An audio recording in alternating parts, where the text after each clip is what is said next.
It was supposed to be a quiet Thursday evening. Sarah had just returned from a long day of work at the real estate office. Her husband, Daniel, was away on a business trip in Denver and wouldn't be back until Sunday night. At 42, Sarah was used to solitude from time to time, but something about this particular night felt off. The rain had started without warning. Heavy drops splattered against the large bay window of their two-story home in the suburbs, creating a rhythmic tapping that, under normal circumstances, might have been calming. But tonight, that sound felt like it was echoing something. As Sarah stepped out of the shower and wiped the fog from the mirror, she froze. For a split second, she thought she saw something in the reflection, a movement behind her. But when she spun around, the bathroom was empty. Brushing it off as paranoia, Sarah slipped into her nightgown and headed downstairs. The house was eerily quiet, save for the hum of the refrigerator and the occasional creak of the wooden floorboards. She poured herself a glass of wine and curled up on the couch with a blanket, turning on the TV for some background noise. 30 minutes into the crime documentary, she heard it, a soft knock. Not on the door. It was from inside the house. Sarah muted the TV and sat up straight. Her eyes scanned the room. Nothing. Then again. A soft, deliberate knock, like someone tapping on wood. It was coming from the hallway closet. "Okay, that's enough," she muttered, grabbing the flashlight from the drawer. She slowly walked to the closet, her bare feet hunched against the hardwood floor. Heart pounding, she opened the door in one swift motion. Nothing, just coats, shoes, and an old vacuum cleaner. But then she noticed something strange. One of the coats was slightly swaying, like it had just been brushed by a breeze. She reached out, hesitated, then pulled it aside, nothing behind it. She sighed, trying to convince herself it was the draft from opening the door. Still, she decided to lock the front and back doors. Twice. Upstairs, Sarah remembered the guest bedroom. They rarely used it, and it had its own entrance to the attic. She hadn't checked it in weeks. Her stomach tightened at the thought. With her flashlight in hand, she tiptoed up the creaky stairs and slowly pushed open the guest room door. The room was cold, much colder than the rest of the house. The attic door, which was usually shut tight, was slightly ajar.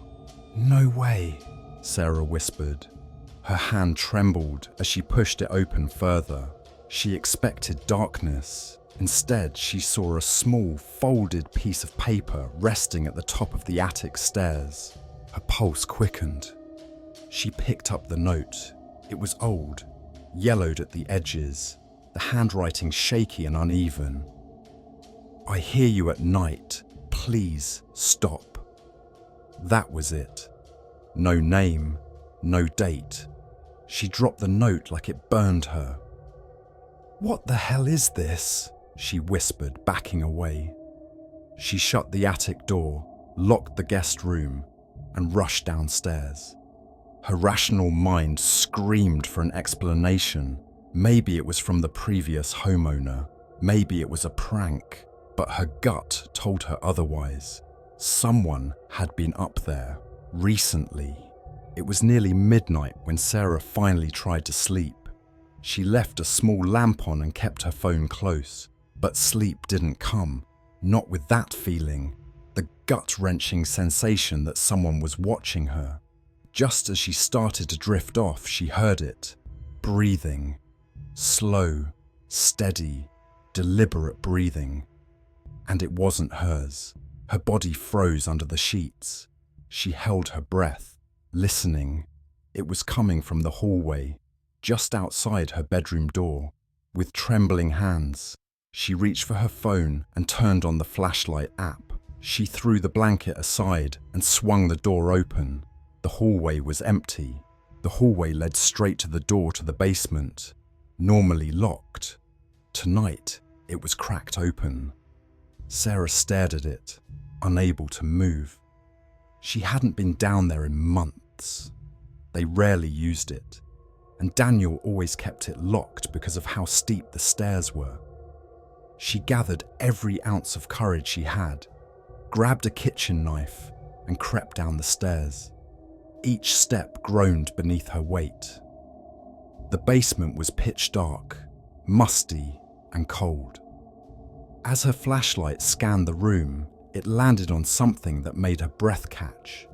A sleeping bag on the floor, along with several empty food wrappers and a small handheld mirror. Sarah's knees buckled. Someone had been living in her basement. She backed away, but her foot hit something soft. She looked down. A second sleeping bag, still warm. She screamed. It echoed through the empty basement like a desperate animal.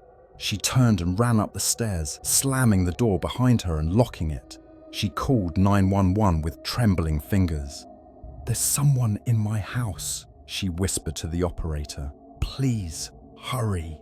Police arrived within minutes. They searched the basement and confirmed what Sarah already knew. But there was something else.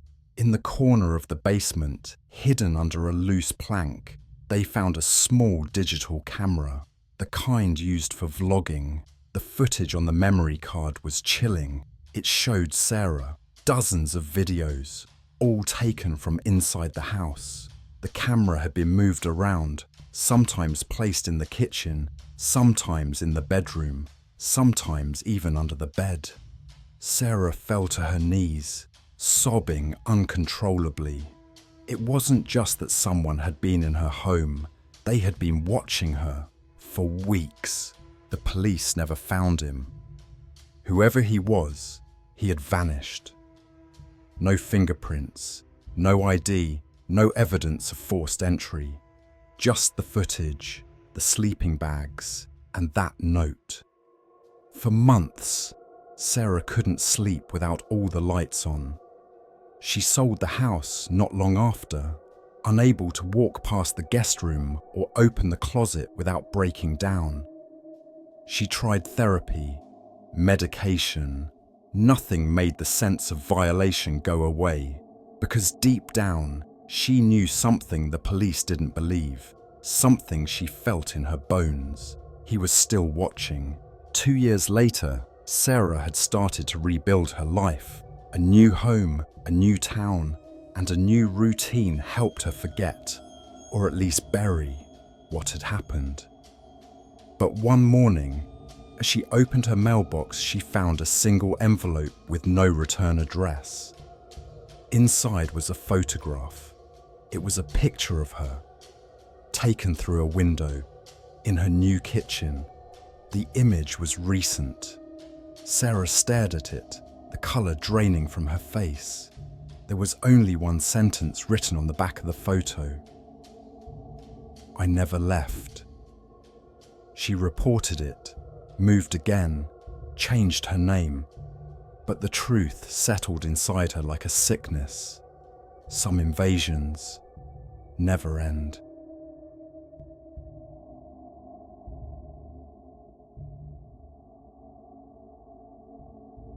It started with a hum, not from the fridge or the heater. Rachel knew those sounds well after 20 years in that house. This was different. A faint, low vibration, almost imperceptible, like something breathing beneath the wooden floors. It came the moment she turned off the television. Rachel, a 48-year-old editor who worked from home, had grown used to the comforting slants of her empty house. Her husband, Darren, was away on business in Seattle, and their only daughter had recently moved out for college. So, the house, nestled in a quiet neighborhood of upstate New York, stood still under a darkening sky. But that night, something felt off. She sat in the living room, the glow of the table lamp casting long shadows on the floral wallpaper. As she reached for her cup of tea, her hand paused mid-air. There it was again, the hum, louder this time, like it had moved closer. Her eyes shifted slowly to the floorboards beneath her. It felt as if something was stirring in the foundation, like a pulse in the veins of the house. She turned the TV back on just to mask the sound, but it felt hollow now, like it wasn't enough. Her ears strained beyond the sitcom laughter, seeking reassurance. None came. She muted the volume and listened. Silence again. No hum, no movement, but somehow that was worse. Rachel stood up slowly, her slippers brushing lightly against the hardwood. She walked to the hallway and flicked on the lights. Nothing. The house remained unchanged, the pictures on the walls smiling back at her with artificial joy. She shook her head and chuckled nervously. "Get a grip, Rach," she muttered. But as she turned to walk back, she felt it, that unmistakable sensation of being watched. She froze. Her eyes darted to the staircase. It was empty. Still, the air felt thicker, heavier. It clung to her skin like static. The quiet was not peaceful. It was loaded, pregnant with something unspoken. She walked faster, almost stumbling into the kitchen, and leaned on the counter to steady herself. She glanced at the back door. It was locked. Of course it was. She checked it twice. Still, she turned the bolt again, just to hear the click, the confirmation of control. She caught her reflection in the oven's glass door. Wide eyes, tight mouth, stiff posture. She looked like someone in denial, someone trying not to panic. The fridge hummed softly, like it was trying to reassure her. It didn't work. The night deepened. Rachel returned to her reading chair, though she hadn't read a word in the past hour. Every creak of the house felt deliberate. She told herself it was just age, just old wood shifting. But then came the sound that broke her denial. Footsteps, not hers, not her imagination. Actual, measured, slow footsteps from upstairs. Her mouth went dry. She didn't move. Her heart thundered in her chest as the steps crept down the hall above her, then stopped. She stared up at the ceiling, trying to count how many steps she had heard. 4, 5, maybe 6. They had weight. They had rhythm. It wasn't some raccoon in the attic. She held her breath and waited for more. But there was only silence. That oppressive, waiting silence. Rachel grabbed her phone. No signal. She muttered something under her breath, half prayer, half curse, and quietly moved toward the stairs. She didn't want to go up, but something primal inside her needed to know. She needed to see. She climbed one step at a time, wincing with every creak. The hallway upstairs was bathed in darkness, except for one thing. The bathroom light was on. She hadn't turned it on. Her throat tightened. She reached the top, approached the bathroom door, and pushed it open with trembling fingers.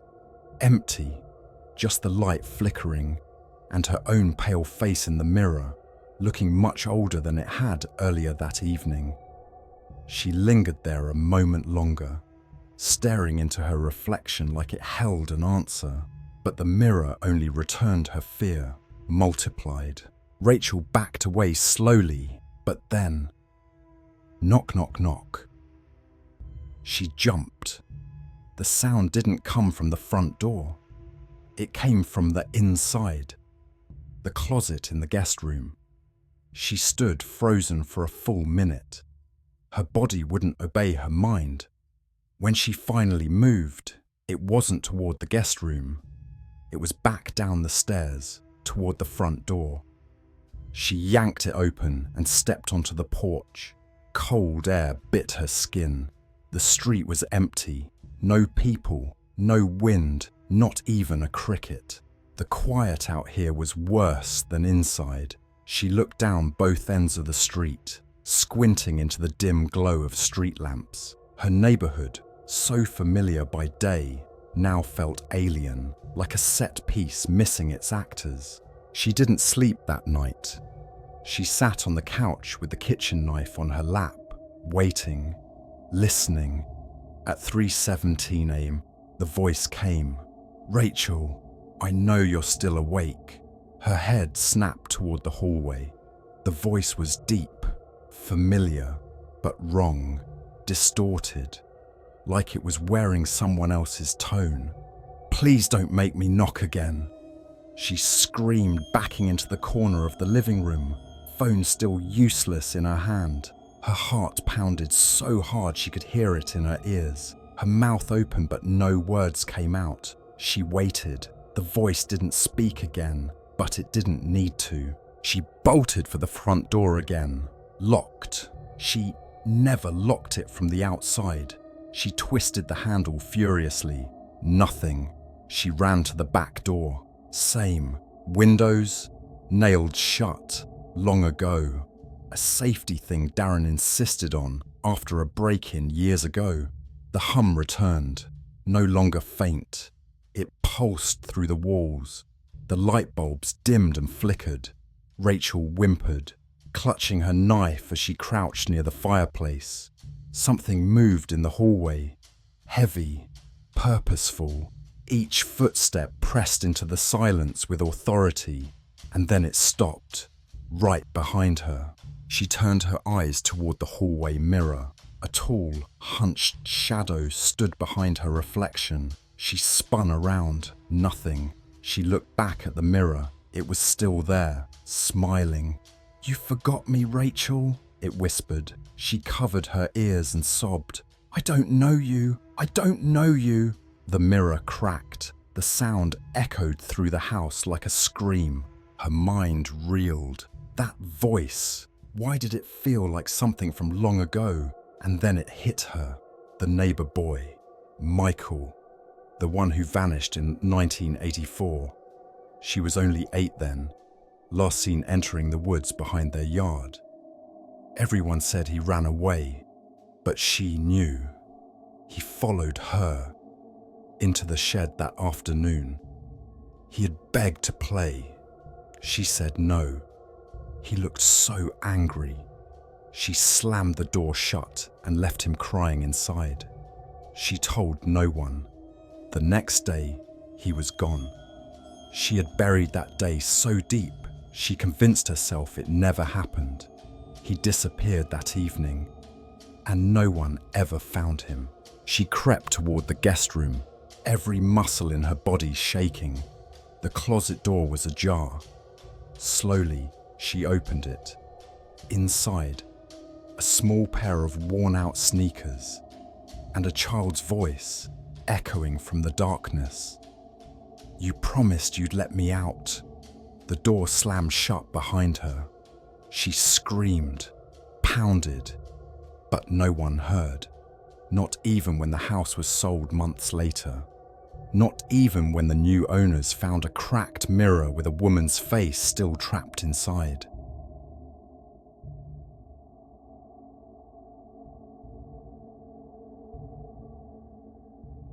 On an ordinary Thursday evening, Ethan Keller closed his front door with a soft click that echoed far too loudly in the silence that followed. The kind of silence that pressed against your ears until you heard your own heartbeat. He stood there in the foyer, coat still clutched in one hand, keys dangling loosely in the other. His wife and daughter were gone for the weekend, visiting her mother 2 states away.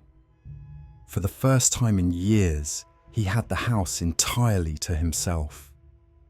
It was supposed to be a break, a quiet weekend to catch up on sleep, maybe watch some old war documentaries, finally fix the squeaky cabinet hinge in the kitchen. the kind of mundane to-do list that offered comfort in its simplicity. Ethan was a middle-aged engineer, methodical by nature, unshaken by things like creaking floors or strange neighborhood rumors. But that night, something about the house felt different. The air was heavier, still, like the house itself was holding its breath. He walked slowly into the living room, turning on just one lamp. The soft glow should have been comforting. Instead, it cast unfamiliar shadows on the walls he had looked at 1,000 times. The couch where he and his daughter used to cuddle during movie nights suddenly felt too large, too empty. He sat, but couldn't relax. It felt like someone had just been there, like a warmth still lingered in the seat cushion beside him. Around midnight, Ethan stirred awake on the couch, the TV playing static after a long forgotten channel swap. He blinked, disoriented. He didn't remember falling asleep. As he reached for the remote, he heard it, a soft thump. His hand froze in midair. It wasn't loud, not the sound of something falling, but more like something shifting, slow, deliberate. He sat up straighter, staring at the hallway that led to the back of the house. Nothing, still silence. Then, another thump, this time closer. He stood, every hair on his arms rising. Probably the heating system, he whispered to himself. But he hadn't turned it on. The night wasn't even cold, yet the house felt chilly. He wrapped his arms around himself and walked slowly toward the hallway, each step echoing far louder than it should have. He turned on every light as he went, trying to drive away the darkness. But each room looked stranger in the glow, distorted, stretched. The shadows didn't retreat like they were supposed to. Some even seemed to shift the moment he looked away. It was like the house was playing tricks on him, or testing him. The hallway mirror was old. His wife insisted it was antique, though Ethan always thought it looked more like something dragged out of an abandoned asylum.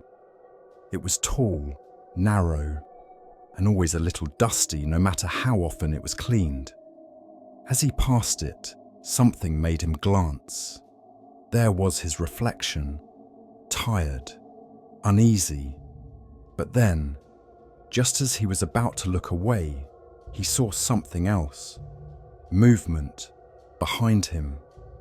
He turned so fast he knocked into the wall. Nothing, just the empty hallway. He laughed, a short, nervous bark. "Get a grip, Ethan." But when he looked back at the mirror, the hallway behind him was empty, except it felt like something had just stepped out of view, like the tail end of a shadow slipping into a room. He tested it, turned his back to the mirror, then whipped around again. Still nothing, but the air near the mirror was colder now. He pressed his palm to the glass. It was damp, not just cold, but as if it had fogged from the inside. The night stretched on. Ethan couldn't sleep.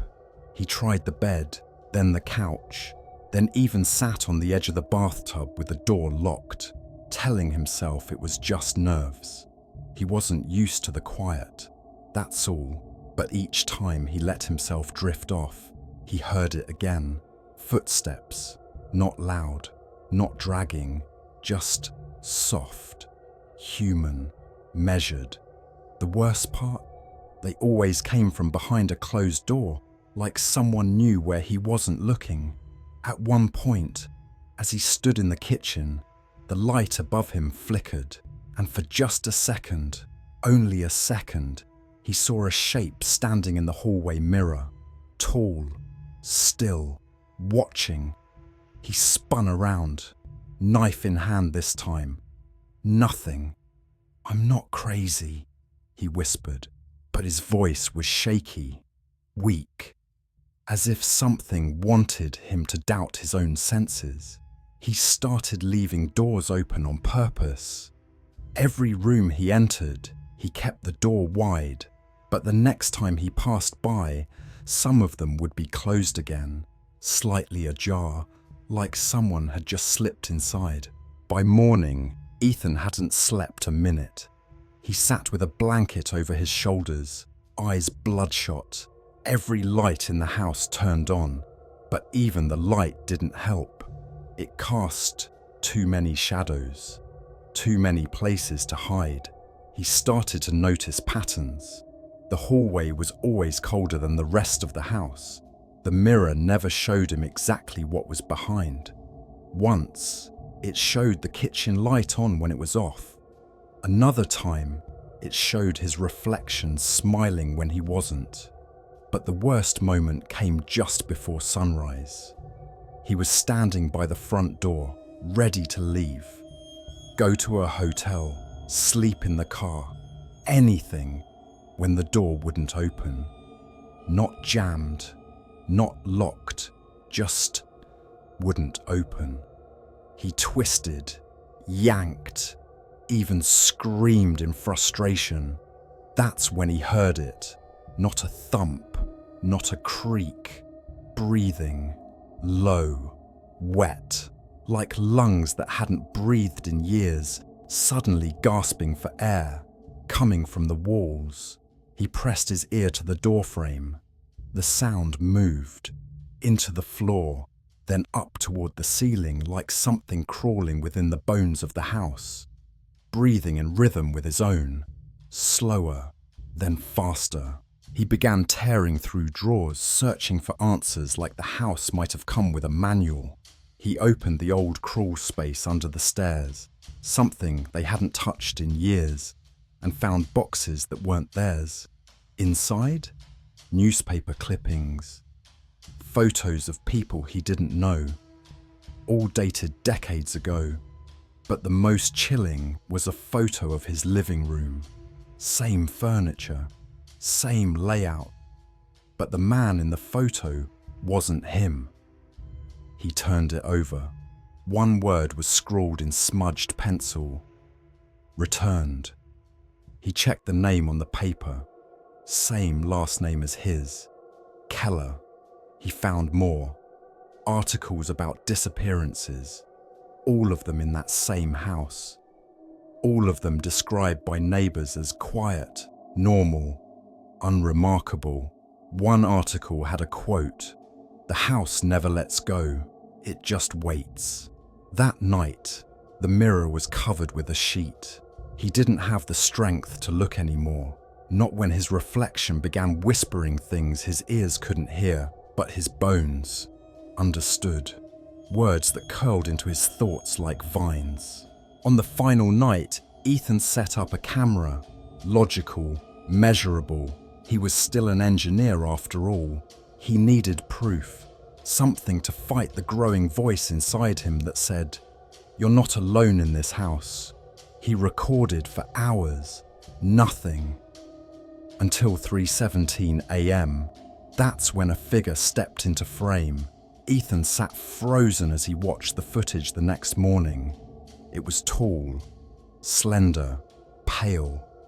It walked slowly into the living room, paused, then tilted its head toward the camera, as if it knew it was being watched. Then it pointed, straight at the lens. Then the screen cut to black. He checked the recording. No glitch, no error. The footage had ended as if someone had manually stopped it. The timestamp was intact. And when he looked at the camera, still where he left it, it was turned around, facing the wall. Ethan doesn't remember falling asleep, but he remembers waking up, the door wide open, the hallway mirror shattered, and a single phrase carved into the wooden floor near the foyer. "You were never alone." He left that morning with a suitcase and never returned.